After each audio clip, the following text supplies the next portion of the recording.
Bonjour à tous, ravi de vous retrouver dans Smart Job, votre rendez-vous emploi RH. C'est tous les jours du lundi au vendredi, débat, analyse, expertise et vos rubriques habituelles évidemment. On parle bien dans son job aujourd'hui du réseau, essentiel quand on devient indépendant, essentiel tout court d'ailleurs. On en parlera avec Isabelle Stemmer, elle est à la tête de la société Networking Expert. Elle est notre invitée. Smart Philo avec Laurent Paillet-Chevalier, on parlera des soft skills. C'est un sujet alors éminemment corporate d'entreprise, mais vous verrez, Laurent Paillet-Chevalier revisite ce mot à l'aune de la philosophie. Puis dans le cercle RH, sujet concret, mais vous le verrez aussi très sensible. Changer de vie, ça veut dire quoi exactement?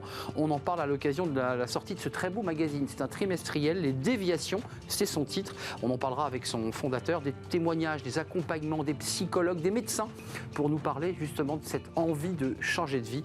On en parlera pour tout simplement passer du rouge au vert, peut-être. Et puis fenêtre sur l'emploi, comment attirer les candidats? Eh bien faire un recrutement fun. Thierry Franc nous dira tout, président d'Adventure Group. Il ne recrute pas, il propose aux candidats de s'amuser, de jouer. On fera le point avec lui dans quelques instants. Bien dans son job, c'est tout de suite. Bien dans son job, avec Sagid Talentsoft, la solution intégrée de gestion des talents.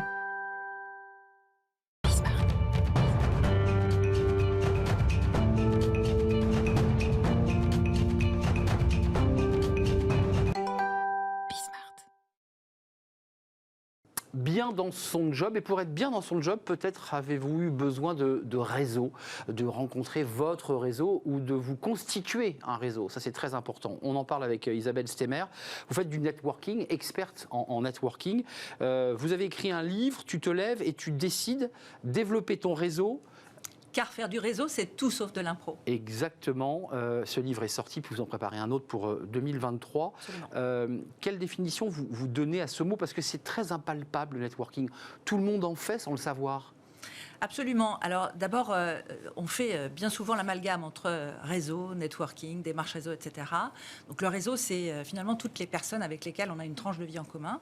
Et puis le networking, c'est les techniques et les actions qu'on va développer pour mettre en réseau un certain nombre de personnes, un grand nombre de personnes, en partant de son premier cercle finalement. C'est-à-dire qu'on démarre de ses plus proches, avec lesquels on est en confiance, qui n'est pas un réseau, qui sont ses amis. Absolument. Et on va les implémenter, voir comment on peut accéder à une personne, à un responsable, par ces réseaux en fait. Absolument, sachant que bien souvent on hésite à mélanger réseau personnel et réseau professionnel. Or, en fait, les personnes que l'on connaît très très bien, qui sont nos liens forts, sont de véritables viviers de liens faibles. Et c'est par l'intermédiaire des liens faibles qu'on va avoir accès à des informations plus stratégiques. Et c'est d'ailleurs ces liens faibles qui sont les plus efficaces dans les développements professionnels, que ce soit quand on est salarié, qu'on veut évoluer dans une entreprise ou quand on développe une activité. Alors, vous accompagnez des individus, des groupes, de ceux qui veulent changer de métier. On parlera tout à l'heure des changements de vie, de changer de secteur. Il faut aussi, j'imagine, quand on fait du networking, savoir animer, asseoir autour de la table les bonnes personnes. C'est un savant dosage. Il y a un travail de psychologue quand même dans le networking. Absolument, il faut être très savoir d'abord bien se connaître et puis aussi savoir reconnaître la personnalité de ses interlocuteurs pour optimiser les interactions relationnelles et puis savoir ce qui va fonctionner, ce qui va moins fonctionner, etc. Donc il y a, comment dirais-je, une bonne connaissance de soi-même et des types finalement de personnalité des uns et des autres. Ceux qui décident de franchir le pas, ils viennent vous voir, ils s'assoient. Qu'est-ce qu'ils vous disent? Ils ne vous disent pas « j'aimerais que vous me fassiez du networking ». Ils ne vous disent pas les choses comme ça? Non, en fait, ils poursuivent un objectif précis. Soit ils pilotent leur carrière, soit ils démarrent une activité alors qu'ils étaient salariés, soit ils sont en train de se reconvertir, soit ce sont des petits entrepreneurs, ils souhaitent développer leur business, ou ils souhaitent devenir experts dans un domaine alors qu'ils ne le sont pas du tout jusque-là, ou ils souhaitent s'installer dans une zone géographique où ils ne connaissent personne. Et là, à ce moment-là, qu'est-ce que vous faites? Vous ouvrez votre carnet d'adresse, votre petit carnet à spirale. Comment on fait? Alors, c'est une bonne question. En fait, moi, j'apprends aux gens à construire une démarche de sorte que, aujourd'hui, ils ont un objectif, mais demain, ils auront peut-être un autre objectif. Donc, en fait, j'apprends la méthode, de sorte que... Avoir toujours les outils, quoi. Voilà, exactement. Donc, en fait, on part d'une situation à l'instant T, donc on fait un audit. Qui je connais, qui me connaît, qui j'ai rencontré depuis le début de ma vie. Est-ce que je peux le toucher par l'intermédiaire de... Exactement. Et comment je suis présent sur les réseaux sociaux, quel type de réseau social d'ailleurs j'utilise. Oui, mais c'est toujours un outil au service de l'humain. Il ne faut pas l'oublier. Et puis, à quel réseau je suis naturellement relié? Est-ce que j'ai fait une grande école? Est-ce que j'ai Les alumni, ça c'est important. Les alumni, bien c'est sûr. super important. Est-ce que j'ai travaillé dans une grande entreprise qui entretient justement un réseau d'alumni? Est-ce que j'habite dans un quartier où il y a une activité, comment dirais-je, intéressante à suivre? Est-ce que j'ai des responsabilités associatives, etc. Ma vie, finalement, est une suite de tranches de vie où je peux être relié d'une façon ou d'une autre à des réseaux. Donc j'en fais le point et on part effectivement de cette situation à l'instant T. Et ensuite, vous ramifiez. Oui, et puis il faut être très très clair aussi sur son objectif. Bien sûr, c'est important. Parce qu'il faut les mettre en perspective, finalement, cette situation. Il vous à arrive l'instant de T. dire à un client, avant qu'on parle de ce que vous êtes en train de faire en ce moment, parce qu'il y a une actualité, Tout à fait. Isabelle Stemmer, il vous arrive de dire à un de vos clients, non, vous ne pourrez pas aller rencontrer Barack Obama pour développer votre sujet. Enfin, je dis Barack Obama comme je pourrais dire quelqu'un qui, a priori, est impossible à toucher. C'est pas le cas, hein, puisque comme vous le savez, avec la théorie des 6 des degrés de deux, séparation, qui est devenue 3,4 avec l'avènement des réseaux sociaux, finalement, en théorie, on peut toucher Barack Obama pas si difficilement que ça. Presque tout le monde, Presque finalement. tout le monde, finalement. Avec Voilà, un peu tout à de fait. culot. Isabelle Stemmer, trait d'union by Isabelle Stemmer. Tout à fait. C'est très joli, on dirait presque une marque de parfum. Bon, j'espère que ça sera une traînée de poudre. C'est ça. Ça sera Aussi. agréable. Ça sera agréable à suivre. Moi, j'ai fait le constat suivant, c'est que bien souvent, les gens s'inscrivent à des réseaux pour développer leur business ou pour trouver un job. Ils sont prêts à payer le prix pour, comment dirais-je, intégrer ces réseaux. Puis finalement, au bout d'un certain temps, ils se rendent compte que ça n'a pas l'effet escompté. Et au moment du renouvellement, où on leur demande de renouveler leur cotisation, etc., ils se posent des questions. Or, en fait, ils n'ont pas été suffisamment proactifs et ils n'ont pas été finalement activés toutes les ficelles, toutes les... Ils n'ont pas utilisé le réseau, Ils en fait. n'ont pas utilisé le réseau. Alors, j'aime pas trop le mot utiliser le réseau. Non, mais moi, j'aime activer le réseau. Activé, oui, bien sûr. Et du coup, pourquoi ils n'ont pas été proactifs? Parce que justement, ils ne connaissent pas comment ça fonctionne. Ils ne savent pas comment ça fonctionne. C'est pas une discipline qu'on apprend à l'école, malheureusement. Évidemment. Et donc, en fait, le trait d'union by Isabelle Stemmer, c'est un programme tout en un. Qui permet à la fois d'apprendre à réseauter en pratiquant au sein d'un groupe de 10 à 12 personnes, tous statuts, tous âges confondus. Donc, grandeur nature, Grandeur nature. un micro-réseau, un mini-réseau. Exactement. On apprend les grands principes du réseautage à 10 ou 12 pendant 6 mois à raison de réunions de 2 heures par mois. Puis, une fois qu'on a terminé ce programme, eh bien, on rejoint un réseau d'alumni qui ont tous suivi ce programme pour continuer de développer son réseau. D'accord. 10-12 personnes qui sont membres de votre, de votre cercle. Comment vous les sélectionnez? Là aussi, c'est un vent mélange. C'est le fruit du hasard. Alors bon, pour ne rien vous cacher, j'ai commencé par des groupes pilotes, donc des gens Là, de mon vous êtes dans les entourage. groupes pilotes, là. Je suis sur 2 groupes pilotes. Le premier, c'était vraiment des gens que je connaissais de très près. Puis le deuxième, d'un peu moins près. Ça veut dire qu'ils sont Et ça va réunis. faire boule de neige. Ouais. Tous les mois, 2 heures, dans un espace dédié. Absolument. Alors, tous les mois, 2 fois 2 heures. Tous les 15 2 fois jours. 2 heures. Absolument. Donc ça fait 4 heures dans un mois. Absolument. L'espace est choisi, j'imagine que Absolument. c'est un lieu particulier. C'est quoi? Tout à fait. C'est plutôt une ambiance club, c'est une ambiance lounge, c'est quoi? Qu'est-ce qu'on Je cherche? loue des cocoon space, pour D'accord. ne rien vous cacher. Et il y a des salles qui sont mises à disposition en plein cœur de Paris, qui sont, comment dirais-je, très confortables. Ouais, très agréable. Et en même temps business. Et donc, ils sont propices aux échanges. Tous ceux qui sont les 10 et 12 de ce groupe, Oui. en fait, savent tous qu'ils viennent pour la même chose. Absolument. On est d'accord, donc c'est On est totalement d'accord. assumé. C'est totalement assumé. Parce que mais souvent, on est un peu pudique. Parfois, on se dit, oh, je donne pas la carte, c'est pas le lieu. Enfin, vous voyez ce que je veux dire? ils viennent pas tous pour la même raison. Ils viennent tous pour apprendre à réseauter en pratiquant et pour, du coup, rencontrer des gens qui sont dans la même situation qu'eux. Mais dans un groupe, on peut avoir un chef d'entreprise qui, par exemple, a envie de développer son réseau pour, comment dire, améliorer sa pratique managériale. Et donc, y trouver de l'inspiration et être meilleur dans sa pratique au quotidien. Mais il peut y avoir aussi des gens qui, comment dirais-je, sont en reconversion, qui pilotent leur carrière ou qui développent un business indépendant. Isabelle Stemmer, comment vous faites? Vous êtes dans la salle, dans un coin, il y a une caméra, vous filmez avec des écrans là. de contrôle. Non, je vous taquine, mais vous êtes physiquement là. Je suis physiquement C'est-à-dire là. que vous rectifiez, puisque là on est en formation. Non, je ne le ferai pas comme ça. Vous reprenez le participant? En fait, il y a une partie, on va dire, un peu doctorale, et puis une partie exercice à faire. pour la prochaine fois. C'est pour ça que les réunions sont espacées de 15 jours. Et donc, une fois qu'on revient, 15 jours après, on a retravaillé et on restitue finalement le fruit du travail qu'on avait à faire. Oui. En public, chacun échangeant, et du coup, on s'enrichit progressivement de l'expérience des autres aussi. C'est les retours d'expérience qui permettent à l'autre de dire j'ai eu la même situation. Exactement. Ça veut dire qu'en grandeur nature, une fois que vous avez théorisé, puisqu'il y a une partie de votre expérience, de votre valeur ajoutée, il y a une partie très concrète, c'est-à-dire que les gens prennent un verre, se servent, discutent, et là vous observez des moments en fait, c'est là où vous décryptez. Et d'ailleurs, à la fin, comment dirais-je, de ces séances, on va tous boire un pot généralement, et puis on parle business ou pas, on parle d'autre chose, parce que le réseau, c'est aussi ça. Se découvrir autrement. C'est se découvrir autrement, se rencontrer. Et puis, il se passe des choses entre les réunions dont je ne suis même pas au courant. Et je sais qu'effectivement, puisque les membres du trait d'union se connaissent mieux, eh bien, ils commencent à développer des choses ensemble, éventuellement à travailler ensemble, à construire des partenariats. Bref, ils mettent en application les principes qu'on a vus ensemble lors des réunions. Merci Isabelle Stemmer. Vous nous apprenez des choses que vous l'avez dit vous-même, d'ailleurs, qu'on n'apprend pas à l'école de commerce. Le networking ne s'apprend pas, c'est une sorte de zone grise du business en fait. C'est ça qui est intéressant. Alors que c'est hyper important. Essentiel. Et c'est essentiel et ça peut faciliter votre quotidien à la fois au plan personnel et au plan professionnel. Juste un mot, vous avez des candidats ou des clients timides qui vous disent moi mon vrai problème c'est pas que je sais pas, c'est que j'ose pas. Absolument. Et puis il y a des personnes aussi qui n'osent pas aborder, qui une fois qu'elles ont abordé transforment très très bien. Donc il y a des problématiques différentes en fonction des personnes. Ouais, ça y a une forme de psychologie très fine de chaque personnalité. Merci Isabelle Stemmer avec ce projet qui est aujourd'hui pilote et qui démarrera en septembre 2022. Trait d'union by Isabelle Stemmer. Merci de nous avoir rendu visite. Merci beaucoup. Et de nous avoir éclairé sur le networking. Smart Philo, tout de suite, les soft skills. Mais qu'est-ce qui est philosophique dans les soft skills ? Vous allez voir, Laurent Paillet-Chevalier va tout nous expliquer.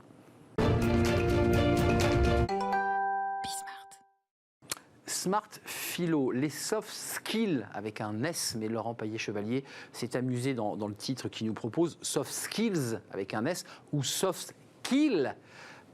Évidemment, jeu de mots. C'est un sujet, alors, de prime abord, on se dit, quel est le rapport avec un philosophe qui vient sur notre plateau régulièrement ? Bonjour Laurent Paillet-Chevalier, professeur de philosophie et d'éthique, vous enseignez en lycée et en école de commerce, mais je sais que ce sujet, les soft skills, non seulement vous intéresse, mais je crois vous énerve un peu. Un tout petit peu. Un petit peu, mais ne vous énervez pas trop. On va se calmer. Voilà. Pourquoi vous avez choisi de nous parler de ce sujet et de le traverser par la pensée du philosophe ? Simplement, soft skills, ça veut simplement dire les compétences qui sont transversales. Et actuellement, on nous vend assez régulièrement dans les recrutements, etc. Il faut être bienveillant, compatible, simple, ouvert d'esprit, etc. Et je me suis demandé, mais que peut signifier cette suite d'adjectifs qualificatifs et qu'est-ce que réellement ça apporte au travail ? Alors, déjà, j'ai eu un petit doute parce que compétences transversales, peut-il vraiment avoir quelque chose de commun entre un boucher, un chirurgien et un banquier ? Vous commencez à être de mauvaise foi. Je commence à douter. Oui, et de mauvaise foi un petit peu. Parce que parfois, il y a des recrutements transversaux. On se dit, il faut une compétence tech, mais il faut qu'il soit aussi compétent en management et qu'il ait une forme d'ouverture et d'empathie. Enfin, Alors là, justement, on ne parle pas de compétence. La compétence, c'est le savoir-faire, c'est le savoir technique, c'est l'opérationnel. On parle plutôt du savoir-être. Alors, bien entendu, il y a des savoir-être qui sont prérequis. Hume en parle, il appelle cela les vertus sociales. Autrement dit, pour être accepté dans un groupe donné, il faut avoir la valeur dominante de ce groupe. Par exemple, la bienveillance. Par exemple, l'honnêteté. Hume en fait la condition pour appartenir au circuit économique. Si je truande, finalement, je ne pourrai pas appartenir au circuit économique, donc je serai éjecté. Il y a donc les soft skills, des sortes de vertus sociales, des qualités qui sont exigées pour appartenir à un certain réseau. C'est le basique, on pourrait appeler ça la vie sociale, la vie morale, mais dans l'ordre économique. Alors, ce qui est intéressant dans votre analyse, et vous allez loin, vous dites les soft skills sont partout, vous l'évoquez en introduction, la bienveillance, tous ces mots qu'on utilise qui ne sont pas le diplôme et ce qu'on a appris à faire. Et est-ce que derrière cela, la façon dont vous en parlez, vous dites il y a un petit peu de manipulation. Est-ce qu'il y a un risque finalement qu'en utilisant trop les soft skills, on manipule un peu et on dévoie finalement le rôle, le sens de l'entreprise ? Je pense complètement. Pour une simple raison, puis faites le test dans vos entreprises, les entreprises amies de vos collègues et camarades. Prenons le mot bienveillance. personne ne le définit. Qu'entend-on exactement par la bienveillance? Dans tel groupe, chez Total, chez Apple. Qu'entend-on par la bienveillance? Entend-on exactement la même chose? Ou plutôt, y a-t-il un flou parce qu'il y a un loup? Ça, c'est pas de vous, ça. Hein. C'est pas de moi, j'aurais aimé. La question, pour moi, derrière, elle est simplement d'abord celle du management. Est-ce qu'on n'est pas en train, finalement, de rendre floues les lignes parce qu'on n'arrive plus à manager des profils différents, des profils bigarrés, des profils compliqués? Alors, c'est beaucoup plus simple en réunion. Bienveillance, chers amis, et on prend tous cette espèce d'air aphatique. Oui, chers collègues, effectivement. Le management est beaucoup plus simple. Autrement dit, ma question est de savoir si les soft skills ne renvoient pas d'abord à un défaut de management. C'est-à-dire vouloir imposer un ordre extérieur, plastique, parce que moi, manager, je ne sais plus gérer les profils compliqués. Mais ce qui va à l'encontre, d'ailleurs, autorisez-moi, à l'idée d'une forme d'autorité, puisqu'on le retrouve, vous qui êtes enseignant, dans une forme de philosophie aussi de l'éducation, qui est, on doit être bienveillant, à l'écoute de l'élève, on le fait passer d'une classe à une autre, même quand ses résultats sont minables. Non, mais Alors, je n'irai pas jusque-là, parce qu'on essaie justement d'accompagner l'élève dans le meilleur Je savais que j'allais vous piquer un petit possible. peu. Ah oui, on peut. Oui. Un peu de défi. On essaie d'accompagner l'élève dans le meilleur parcours possible. Mais justement, en entreprise, il n'y a plus, entre guillemets, de parcours.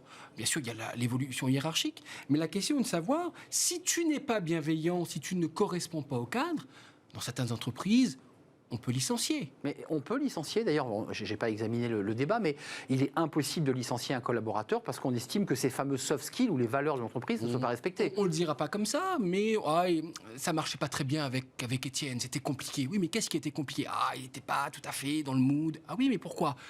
Et en fait, on force le salarié à correspondre à une image de marque. Il faut qu'il corresponde normativement à ce qu'on attend de lui. Moi, c'est ce qui me dérange le plus, c'est qu'on passe de compétences extérieures objectives à un savoir-être. C'est-à-dire qu'on demande aux salariés de se plier intérieurement à des normes morales pour pouvoir cadrer moralement avec les attentes de l'entreprise. Laurent Paillet-Chevalier, ce qui veut dire que vous avez démarré avec l'exemple du boucher et des métiers qui n'avaient rien à voir les uns aux autres. Aujourd'hui, dans les fiches de recrutement, j'imagine que vous ne les regardez pas du matin au soir, vous êtes philosophe, vous étudiez. Il faut mettre boucher bienveillant? Parce qu'après tout, on cherche un boucher. Bon, il n'est pas très sympa, il est bienveillant. Bon, ok. Ouais. C'est le paradoxe. Alors, j'écoute souvent les annonces dans mon territoire, l'Eure-et-Loire, les annonces à la radio, et il se trouve qu'on demande à un mécanicien d'être bienveillant, ponctuel, d'être généreux. Bon, je ne sais pas très bien à quoi ça peut correspondre. Oui. Moi, je pense ponctuel, si on voit à peu près quand même. On voit à peu près, mais ça fait partie là des prérequis du métier. En fait. C'est implicite. C'est implicite. Et donc, il y a cette espèce de volonté de formuler, d'augmenter les adjectifs qualificatifs pour rendre la chose, je sais pas, palpitante, intéressante. Et qu'est-ce qu'on essaie d'écrire? Qu'est-ce qu'on essaie de raconter? On essaie de réécrire, réinventer le storytelling, de réécrire l'histoire des salariés? Je pense que tout le point est là. Je pense qu'on essaye simplement d'adjoindre le salarié à une marque. Le salarié n'est plus le représentant d'une marque. Le salarié est une partie de la marque. Moi, je suis tel groupe de café. Je veux que mes collaborateurs soient bienveillants parce qu'on veut recevoir chez nous des gens qui s'identifient avec l'idée de bienveillance. Donc il faut qu'ils soient les ambassadeurs de qu'ils soient les ambassadeurs. Donc on a maintenant des salariés qui deviennent des parties vivantes de la marque sous des prétextes de soft skills et qui non seulement représentent mais sont la marque.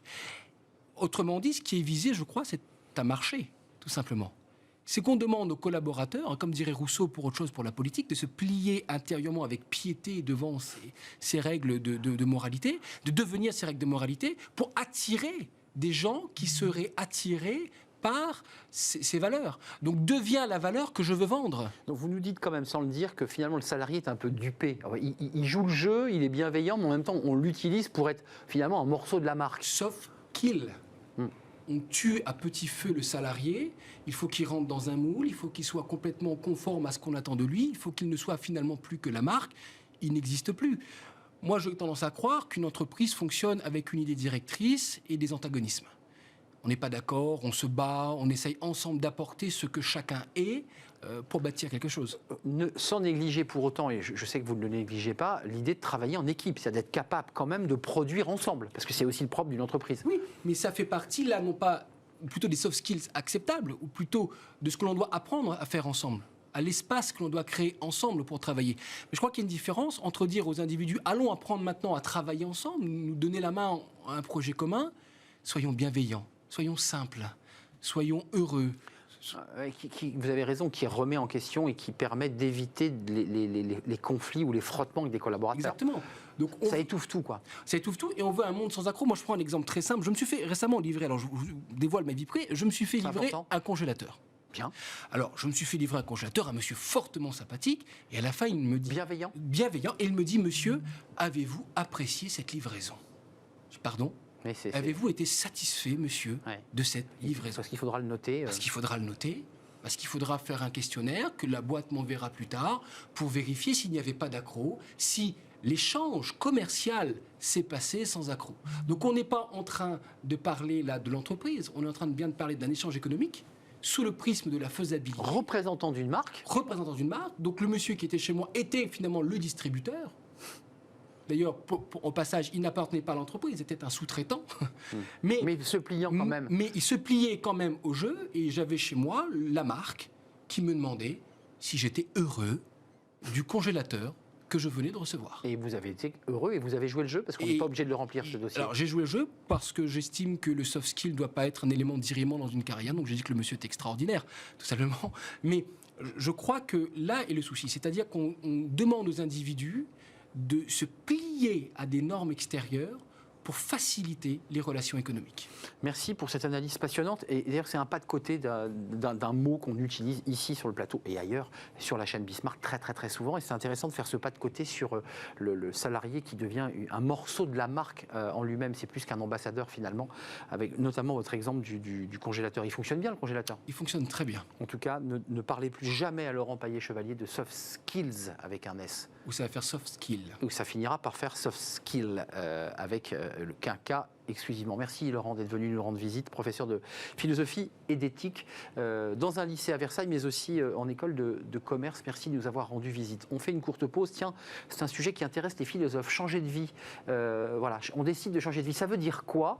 Est-ce qu'on change de vie? On change sa vie? On change le monde? Qu'est-ce que ça veut dire? Comment on fait?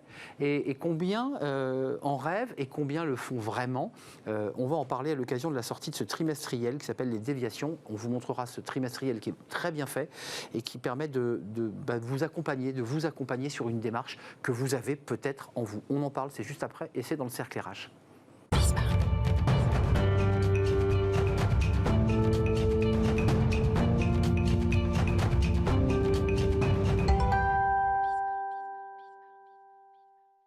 Le cercle RH avec un sujet, oh que ce sujet est important, changer de vie. Ça, vous vous êtes un jour ou l'autre dans votre vie posé la question.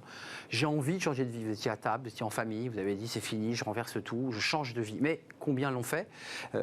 Il y a un magazine justement qui est le magazine de ceux qui ont envie de changer de vie qui s'appelle Les Déviations. Vous allez le voir avec cette galerie de portraits de ceux qui à la fois ont changé de vie, de ceux qui accompagnent, qui donnent des conseils pratiques extrêmement concrets. C'est un très joli magazine, presque un MOOC d'ailleurs, dans sa mise en page, dans l'écriture, dans la façon dont il est traité. C'est un beau magazine, c'est numéro 1 et on en parle ici dans l'émission Smart Job et je vous présente mes invités.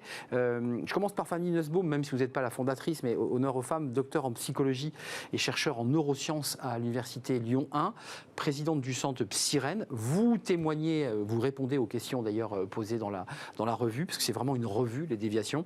Et puis vous sortez 2 livres, alors il y en a un plus récent, sur le cerveau sous hypnose, ça c'est celui qui est sorti en janvier 2022, et Le secret des performants, il est plus en rapport avec notre sujet, lui paru en janvier 2021 chez Odile Jacob. Merci d'être avec nous. Laurent Moisson, cofondateur de Les Déviations, donc ce magazine. Alors vous étiez venu nous parler parce que vous avez beaucoup de casquettes, vous êtes aussi engagé dans les forces françaises de l'industrie avec Gilles Attaf et vous avez sorti un livre sur Twitter, les réseaux sociaux, dont de Kim Kardashian à de Jésus-Christ à Kim Kardashian. Et vous sortez cette revue, je pense que c'est plus qu'un magazine, c'est une revue.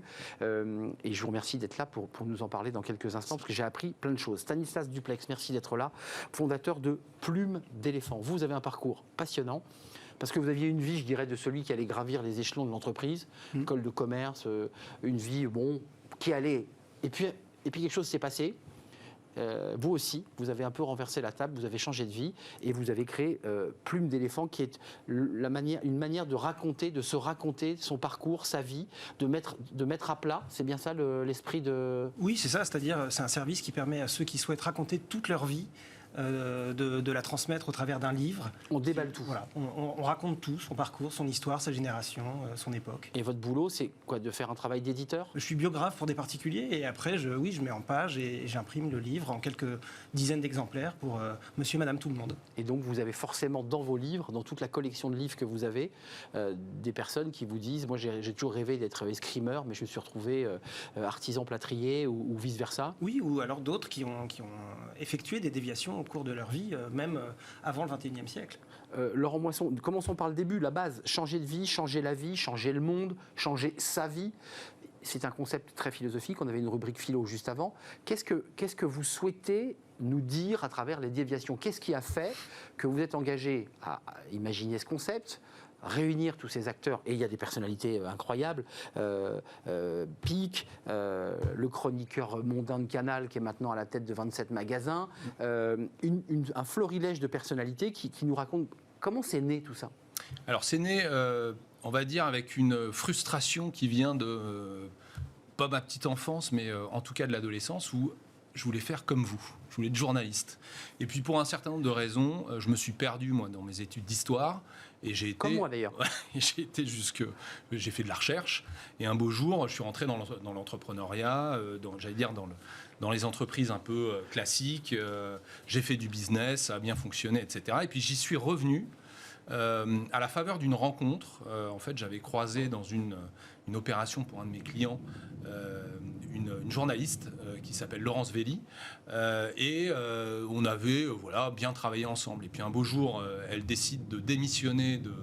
Donc elle change de vie. Elle change de vie. Enfin, en tout cas, elle prend cette décision. Elle dit je m'en vais parce que ça se passe pas comme je veux. Elle s'exprime sur les médias sociaux. Moi, je lui dis mais Laurence, t'es sûre ? Elle me dit je suis terrorisé, je sais pas quoi faire. Je sais que je veux arrêter, mais donc je lui dis bah écoute, je t'embauche. On va travailler à un projet, on ne savait pas encore complètement quoi. Et puis, elle avait un certain nombre d'idées. Dont cette idée de ceux qui... C'est l'actualité, hein. Ouais. Ceux qui basculent, quoi. Voilà, donc elle avait des choses un petit peu différentes, mais qui allaient dans ce sens-là. Et moi, je voulais quelque chose de positif. C'est-à-dire que j'en avais assez qu'on parle toujours de notre génération et de ce qui se passe finalement dans le monde, en disant ça change pour le pire. Moi je disais non, il y a des gens qui font des choses, qui évoluent et finalement qui se retrouvent beaucoup mieux. Donc là-dessus, elle a retravaillé le concept, elle est arrivée avec quelque chose qui était les déviations, mais qui au début partait seulement sur les médias sociaux. Et après 3 ans et demi, moi j'ai décidé de dire... De le pousser en papier. Oui, parce qu'il faut un petit peu analyser ce qu'on a pu comprendre après des centaines d'interviews qu'on a fait, soit de personnes qui l'ont fait, soit finalement d'experts qui vont avoir un regard. Et l'idée, là, c'est de faire le point et de dire ce phénomène-là, qui est en train de balayer la société civile et les entreprises, en tout cas qui change vraiment la donne sur beaucoup de choses. Est-ce que c'est nouveau ? Est-ce que pas forcément d'ailleurs, parce qu'on le voit qu'il y a... Alors pas forcément, c'est effectivement. Mais ensuite, la tentation de Venise est là depuis longtemps. Exactement. Il y a des spécificités. Quelles sont celles de notre époque, etc. Parce que on avait beaucoup aussi dans les témoignages, parce que en fait, on permet à nos témoins d'animer des événements. C'est ça. Événements d'ailleurs que tu as pu animer toi-même, Stanislas. Et on avait vu des gens qui finalement parlaient devant un parterre de personnes qui hésitaient, qui se disaient j'aimerais bien, etc. Donc avec une certaine fragilité dans ces moments-là, et qui racontaient leur histoire avec une certaine assurance. Et le risque, c'est qu'on ait des gens qui disent moi je veux faire comme lui, sauf que je suis pas lui, est-ce que je vais y arriver, etc. Et donc ils partent très vrai. dans des directions un peu comme ça. Donc j'avais voulu reprendre de la hauteur par rapport à ça. Ça commence par un très gros papier. Il est venu sur le plateau d'ailleurs annoncer sa candidature à l'élection présidentielle. Il n'a pas eu les 500, c'est Gaspard Koenig, mais qui a été repris par pas mal d'hommes politiques, de chefs d'entreprise sur son idée de débureaucratiser. Je vous pose la question parce que vous êtes psychologue, vous répondez à un certain nombre de questions sur l'idée que le corps nous parle, qu'on a des choses dans le corps, le ventre, qui est notre cerveau, pour le dire simplement. Mais est-ce que changer de vie, c'est changer sa vie ? dans cette nuance? Parce qu'on peut changer de vie, mais on ne change pas sa vie finalement. Et parfois, on la change totalement. En fait, je dirais que ça peut comme ça peut ne pas. Je crois que ce que je propose, c'est un modèle de l'intelligence, un nouveau modèle de l'intelligence qui dit que l'intelligence est un état et que donc c'est pas une capacité qu'on a ou qu'on n'a pas. On ne naît pas avec, on naît avec des capacités, mais l'intelligence, c'est être dans un état particulier qui va faire que on va pouvoir montrer ses capacités. Mais donc, est-ce que la période dans laquelle on est, que vous observez, dont vous parlez d'ailleurs, est très propice à ces basculements? C'est-à-dire les périodes de crise, les périodes de guerre, puisque nous quittons à peine le Covid pour entrer dans une autre période d'incertitude qu'est cette guerre russe en Ukraine. Ces moments de vie forts, comme ça, qui nous entourent, peuvent aussi nous aider à basculer? Oui, il y a des gens que ça inhibe parce qu'ils ont un besoin de sécurité très fort, et il y a des gens à qui, au contraire, ça va donner un élan de créativité pour arriver à se réinventer. Et donc, plus on est dans cet état d'intelligence dont je parlais, et plus on parvient à se réinventer. C'est ce que dit un de vos experts. Il dit c'est aussi dans des périodes de violence. Pour créer, il faut de la violence, il faut quelque chose, des chocs. Et je pense qu'on est dans des grands chocs. Qu'est-ce qu'il vous raconte quand vous êtes intervenu, vous? J'imagine que vous avez commencé à raconter votre histoire avant de parler de Plume d'éléphant. Qu'est-ce qui fait que vous n'êtes pas devenu un manager d'une très grande entreprise du CAC 40? C'est qu'à un moment donné, alors peut-être que j'étais pas fait pour ça, je ne sais pas, mais à un moment donné, j'ai plus souscrit à ce projet qui était très collectif, en fait, qui m'appartenait pas. On me disait, si tu veux être un bon manager demain, il faut faire ça, les autres font ça, fais-le aussi, mais c'était pas mon projet à moi, c'était pas mon plan. Et dès que j'ai identifié cette singularité en moi, ce qui prend du temps et ce qui nécessite sûrement un regard extérieur sur son propre parcours, ça y est, j'avais déjà cassé quelque chose. Et après, il suffit de franchir le pas une première fois, et puis ensuite, tout devient plus simple. Mais ça franchit de ce modèle. Ça me fait penser au sketch de Gad Elmaleh qui fait l'inverse, qui dit j'ai repris la Marlboro Light. Vous vous rappelez de ce sketch qui est l'inverse? Vous n'allez pas revenir un jour dans l'entreprise en vous disant Plume d'éléphant, c'est bien, mais maintenant je vais rechanger de vie, je vais vraiment avoir une carrière dans une vraie entreprise. C'est fini, c'est-à-dire que vous tournez le dos à ça. Il y a une fable de La Fontaine, le loup et le chien, qui parle de ça, de la liberté, et le loup préfère évidemment crever de faim qu'avoir une marque du collier qu'il tient en laisse. C'est ça, c'est exactement ça. Un loup n'avait que les os et la peau, voilà, pourtant le chien faisait bonne garde. Exactement. Ce loup rencontre un dogue aussi puissant que beau, gras, poli, qui s'était fourvoyé par mégarde. C'est génial. Mais c'est dingue. Vous nous faites cette fable comme ça, je peux sans vous faire répétition par ailleurs. Mais parce que j'adore la poésie. Et parce qu'elle dit quelque chose aussi du sujet dans lequel on est là aujourd'hui. Il y a Pascal Pic qui a écrit un livre sur le télétravail et les chimpanzés. Il y a aussi un homme qui raconte moi je voulais être psychanalyste et puis finalement la vie m'a emmené et puis je suis quand même revenu. Je vous repose la question. Les déviations, comme on le dit, une déviation, c'est souvent pour revenir sur sa route, dans le sens, je dirais, propre du... Là, en l'occurrence, vous nous parlez de ceux, Ariel Wiesman, par exemple, globalement, moi, je suis persuadé que je ne reverrai plus à la télé et qu'il a des projets hallucinants, puisqu'il le raconte, de créer ses magasins, de créer quasiment une multinationale. C'est pas une déviation, on prend une autre route. Oui, alors après, toute la question, c'est... Je challenge votre titre. Oui, non, mais vous avez raison. Mais que je trouve très beau. Alors, déviation, c'est parce qu'à un moment donné, c'est fortuit. C'est-à-dire que vous alliez là. Ouais, c'est ça. Et puis, la route est fermée parce qu'il y a des travaux, parce que la falaise s'est éboulée, parce qu'il pleut trop, parce que vous êtes paumé. Et donc, vous prenez une autre route. Et là, vous découvrez des choses que vous allez finalement subir en partie. C'est-à-dire que vous n'étiez pas, dans votre esprit en tout cas, c'est pas une intention forte. C'est-à-dire qu'il y a beaucoup de déviations qui sont un petit peu involontaires et qui sont subies. Il peut y avoir des chocs, il peut y avoir des... Puis bon, c'est toujours très compliqué de prévoir l'avenir. Donc, mais quand on est enfant... Tout part de là, en fait. En fait, on a des choses, on se fait un imaginaire sur ce que sera notre vie. D'ailleurs, vous voyez les enfants, ils jouent au grand. Et quand ils jouent au grand, il y en a un qui fait le papa, l'autre la maman, l'autre la grande sœur, l'autre le professionnel, le machin. Et on s'invente des choses, voilà, exactement. Et ils se disent, en fait, moi, comme je veux, quand on est petit, on veut être grand, ma vie, ça sera ça. Et au bout d'un moment, on affine ça et on se dit, ouais, ça sera vraiment ça.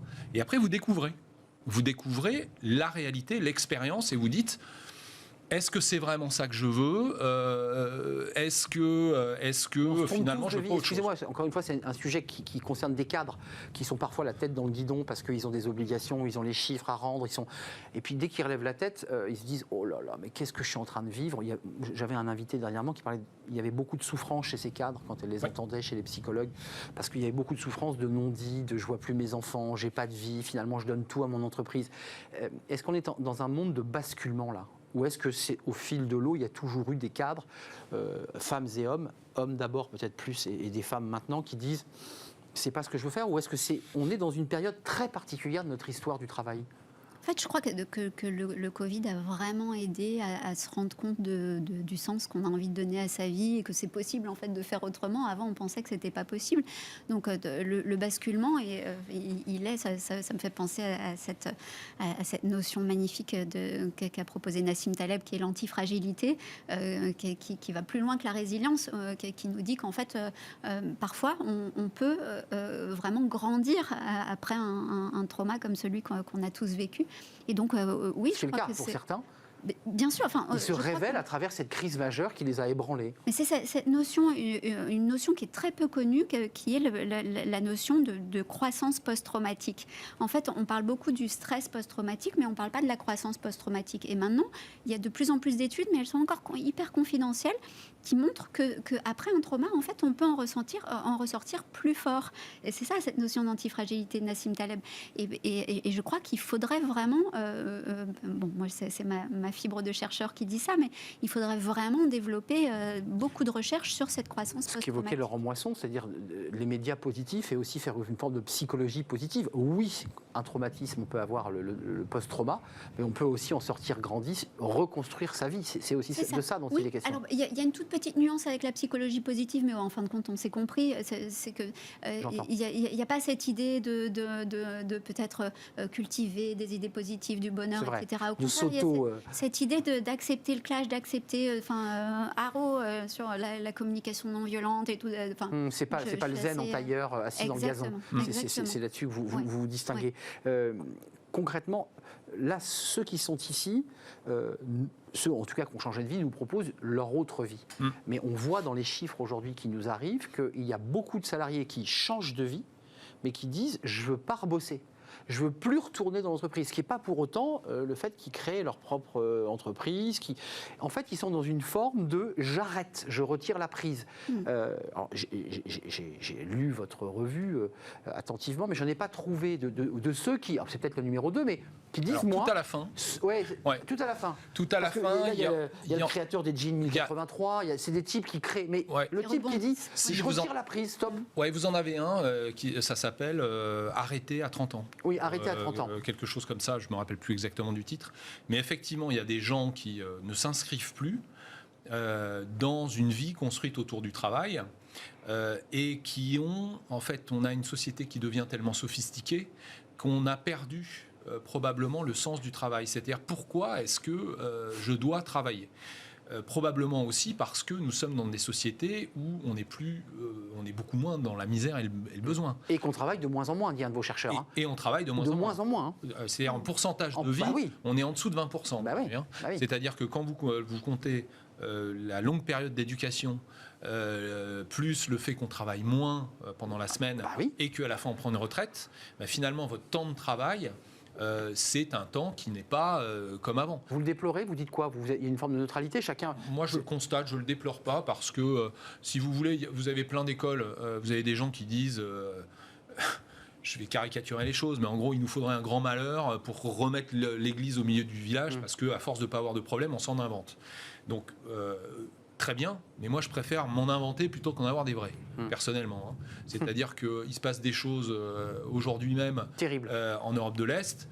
J'imagine que ça recentre effectivement le sens de la vie et des priorités. En attendant, je ne les envie pas.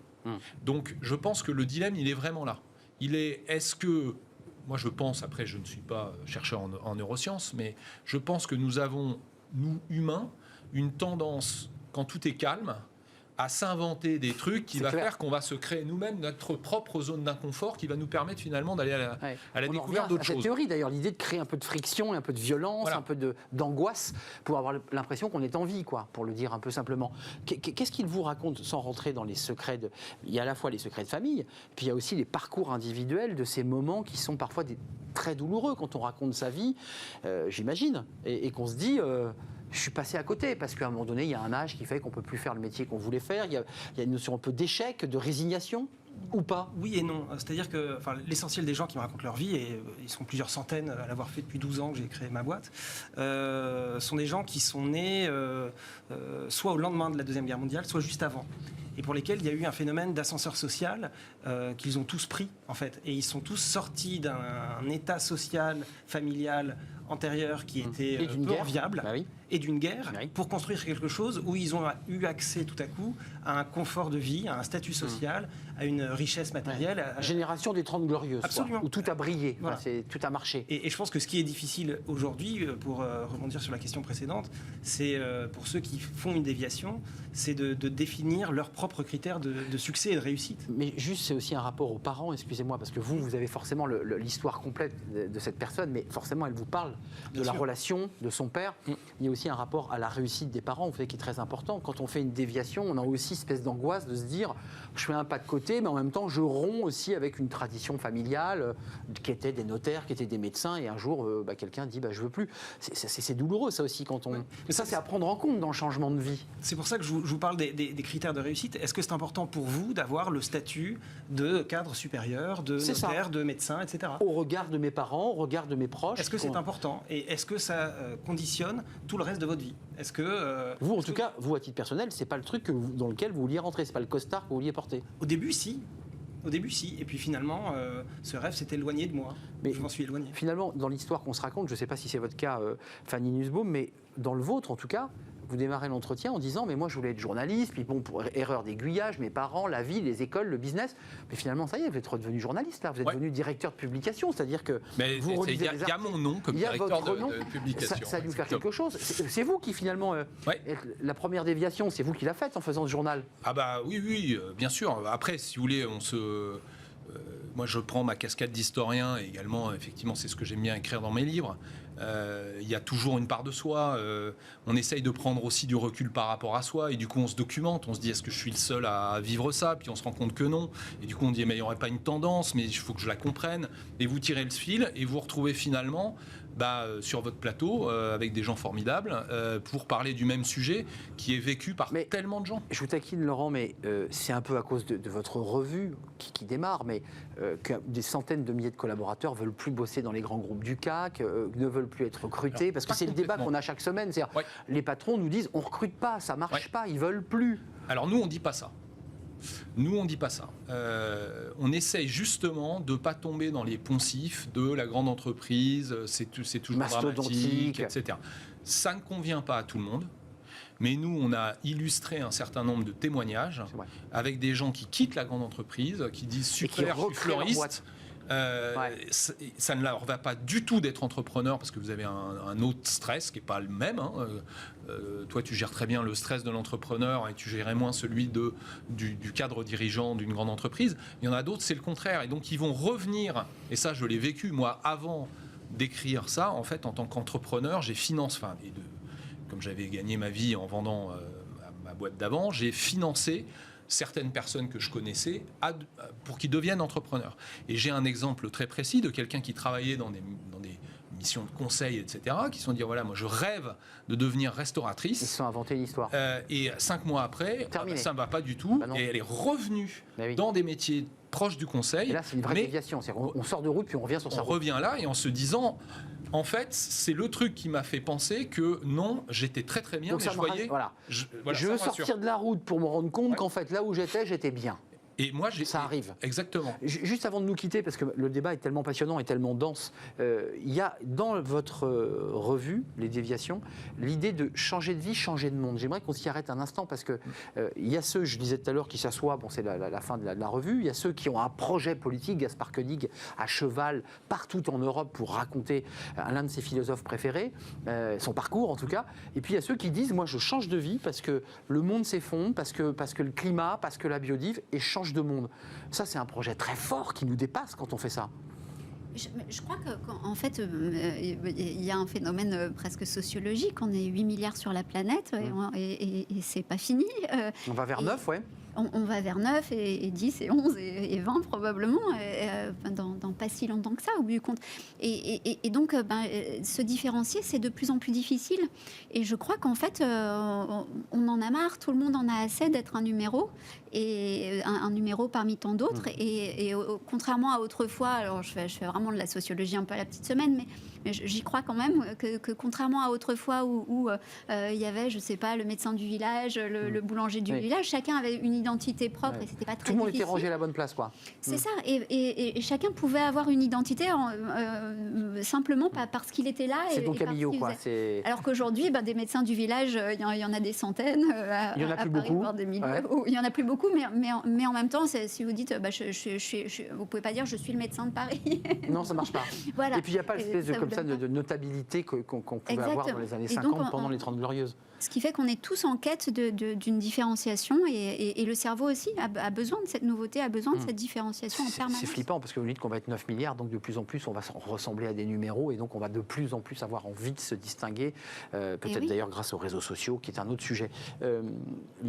Vous, dans le parcours, il vous raconte quoi? Il y a des gens qui sont revenus en arrière dans leurs histoires, dans ce qu'ils vous racontent dans leur vie personnelle, ou qui se sont dit je fais ce chemin et puis je reviens et puis je me suis trompé après tout. Et après tout, c'est bien de se tromper, c'est essayer. Oui, certainement. Enfin, de toute façon, l'essentiel, c'est d'apprendre de ses erreurs et que tout soit matière à grandir, à construire et à être un transfert de compétences acquises. Vous changez le monde, vous, un peu à votre manière, parce que vous donnez ce livre et le donnez à une famille entière et parfois on révèle des secrets dans un livre. Oui, et puis vous disiez, on va être 9 milliards. Enfin, il y a une notion d'anonymat total. Les gens qui s'intéressent à la généalogie mettent des dates de naissance et des dates de mort.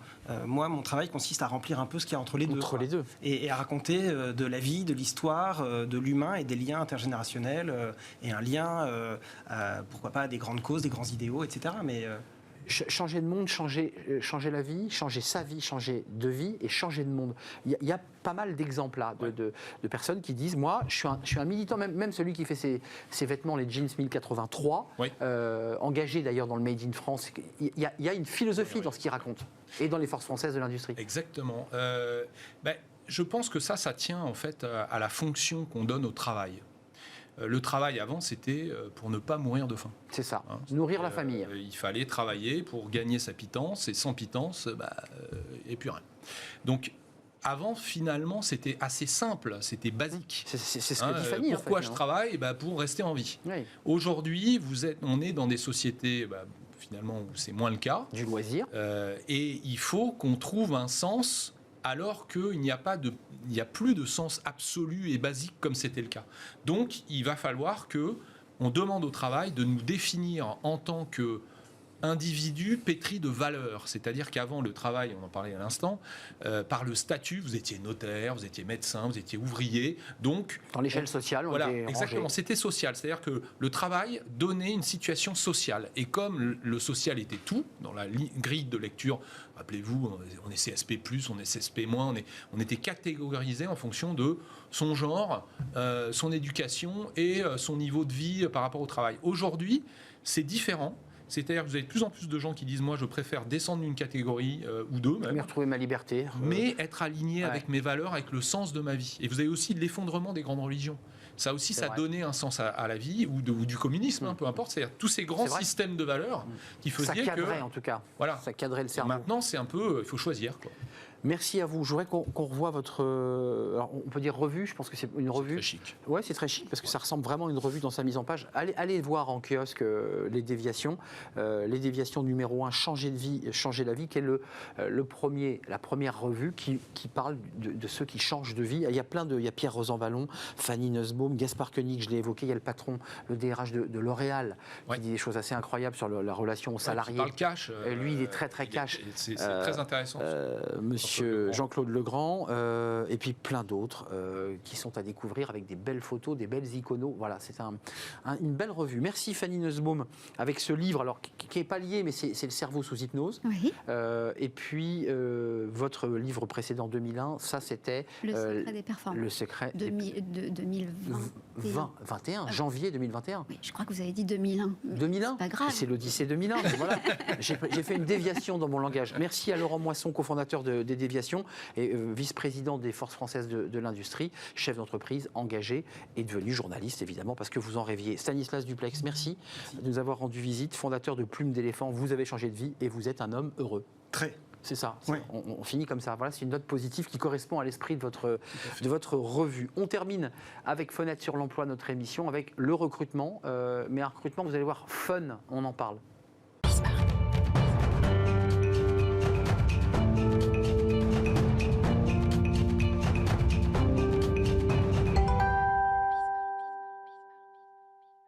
Fenêtre sur l'emploi, on parle recrutement, mais pas n'importe quel type de recrutement, du recrutement décadré, en faisant un pas de côté. On va en parler avec Thierry Franc, président d'Adventure Group. Bonjour Thierry. Bonjour. D'ailleurs, le mot recrutement concernant votre entreprise qui a entre 80 et 120 salariés, qui est une entreprise de loisirs, puisque vous avez 2 parcs de loisirs du côté de Lyon-Est, à Diémoz, et 2 parcs de loisirs à Lyon, à Sainte-Foy et à Albigny. Vous parlez même plus de recrutement, vous, alors aujourd'hui? Vous recrutez plus? Comment vous faites alors? On est dans un recrutement qu'on appelle décalé, effectivement, où on essaye de s'attacher aux qualités de chacun et en essayant de dépasser les codes un petit peu désuets, dépasser du CV, de la lettre de motivation. Et on a pris le parti de recruter sous l'angle du jeu, puisqu'on recrute par un parcours de jeu et qui va s'enchaîner par des entretiens un petit peu décalés là aussi, un entretien flash téléphonique et puis des entretiens sur le terrain avec des recruteurs, mais aussi avec des managers. Alors, flash le code, gagne un job, c'est une super punchline. Ça veut dire que vous vous tournez vers des publics jeunes. J'imagine que pour accueillir votre public dans vos parcs, vous cherchez quoi? Des profils de jeunes, et la raison pour laquelle, d'ailleurs, vous êtes fun dans votre accroche de communication. On cherche des publics, j'allais dire pas que jeunes, aussi des jeunes. Mais effectivement, on cherche des gens qui sont un peu débridés. On essaye d'attirer des gens qui sont intéressés par le jeu, autant pour eux que pour ce qu'ils vont proposer à nos clients, à nos visiteurs. Donc on est vraiment dans un quotidien sur la thématique du jeu, parce qu'on travaille comme ça, parce qu'on essaye justement de se recentrer sur ce qu'on va apporter à nos visiteurs, et on essaye évidemment de tenir la promesse auprès de nos visiteurs. Une première question simple.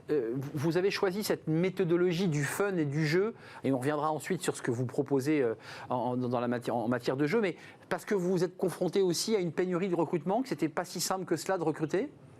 On n'était pas, jusqu'à présent, on n'était pas confronté à des problématiques de pénurie, même si on cherche toujours à attirer les meilleurs talents. Donc, plus on pousse loin la démarche de recrutement, plus on aura le choix parmi les meilleurs talents. Mais effectivement, le marché se tendant, on se devait de donner encore plus le meilleur de nous-mêmes pour attirer les meilleurs. Et effectivement, ça fait le job. On a plus de 50% des candidats qui se présentent depuis un mois qui sont vraiment sous le profil décalé, dont on ne connaît ni le CV, ni les états de service, donc sans aucune lettre de motivation. Et vraiment, ça permet de faire ressortir des qualités, des tempéraments, des qualités humaines qu'on n'aurait peut-être pas reçues si on s'était uniquement attelé aux lignes du CV. Alors, quand même, rentrons un peu dans le vif du sujet, parce qu'on reçoit beaucoup de recruteurs, de cabinets de recrutement, de grandes entreprises qui nous parlent de leur méthodologie. Ça consiste en quoi, un recrutement par le jeu? Parce que j'imagine qu'il faut quand même le modéliser, tout cela. On ne vient pas uniquement s'amuser et s'égayer. Ça consiste à un parcours qu'on a essayé de redessiner, comme je le disais, à l'image de nos promesses et des métiers tels qu'on le vit au quotidien, c'est-à-dire sur une approche ludique, mais ça reste quelque chose de rigoureux et de professionnel. Une première étape de jeu où on est confronté plutôt à l'environnement, à ce qu'on va vivre sur le terrain, et voilà, sans forcément avoir des critères très lourds de discrimination. Et puis une deuxième étape où on va avoir des entretiens, j'allais dire, pas forcément plus conventionnels, mais on va aller dans le fond des choses sans s'atteler au savoir-faire. Le savoir-faire, on l'accompagne et on le transmet dans un deuxième temps. Donc en fait, vous cherchez à travers ce recrutement, qui est donc un jeu, on l'aura compris, des attitudes, des façons d'être, parce que j'imagine qu'il y a un gros travail, notamment d'accueil public, de savoir-être. On cherche exactement, vous avez parfaitement décelé nos attentes. On cherche des personnalités qui sont adaptées à ce contact client, qui ont l'envie, qui ont cette passion chevillée au corps pour pouvoir ensuite développer leur job, chacun dans leur domaine. Ça peut être autant des comédiens que des pizzaiolos, parce que 100% de notre restauration est artisanale dans nos parcs, par exemple, mais ça va être aussi le cas pour des équipes d'accueil, pour l'ensemble des personnes qui vont être au contact, en particulier des visiteurs, mais également pour des postes plus de management, de gestion d'équipe. On est vraiment sur le savoir-être. C'est dans la tendance, mais on pousse le vice à avoir un parcours qui est exclusivement sur cet aspect-là, sur les qualités humaines, la capacité à évoluer en équipe, la capacité à interagir avec les autres. Et comme je vous l'expliquais, après ça, on transmet le métier. Le secteur d'activité du loisir est un secteur effectivement qui est attrayant, qui est sympathique, mais c'est un secteur dans lequel on va se construire, dans lequel on va faire carrière. Et c'est pour ça que, comme je vous ai expliqué, on a des parcours de formation avec des dimensionnements de formation plus ou moins importants. On a en particulier une vingtaine de collaborateurs qui vont suivre une formation de 6 mois en alternance en parallèle de leur job, et une formation qui va être qualifiante avec des diplômes professionnels qui, eux, vont enrichir le CV de chacun. Vous avez commencé le parcours jeu, je ne sais pas où on en est, parce que la météo n'est pas toujours... il fait un peu froid du côté de Lyon. Parfois, ça commence quand, là, les jeux? Vous avez déjà entamé les recrutements par le jeu et ensuite par les entretiens, vous l'avez évoqué, ou ça démarre là? Il y a quelques semaines et on est déjà à 2000 joueurs. Donc, pour dire à quel point c'est quelque chose qui est impactant. Et ça continue d'arriver, d'affluer. Et voilà, c'est une approche différente qui est étonnante pour beaucoup, mais qui, encore une fois, fait son job.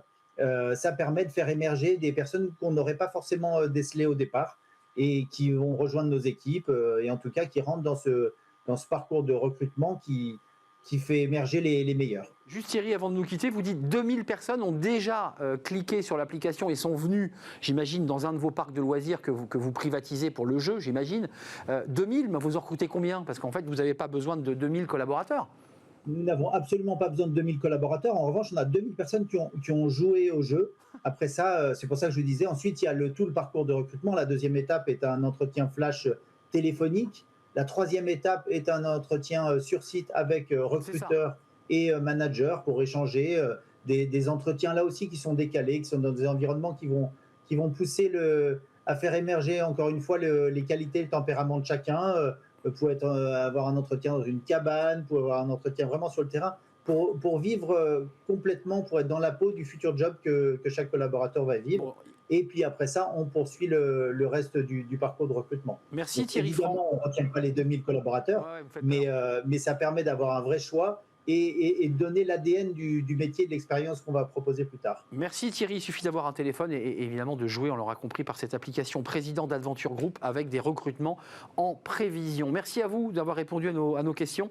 C'est la fin de notre émission. Merci à vous de la suivre, évidemment. Merci à toute l'équipe. Merci à Axel Polou pour la réalisation. Merci à Alex pour le son. Merci à Fanny Griesmer et merci aujourd'hui à César pour l'accueil invité. Je serai là demain. D'ici là, portez-vous bien. Bye bye.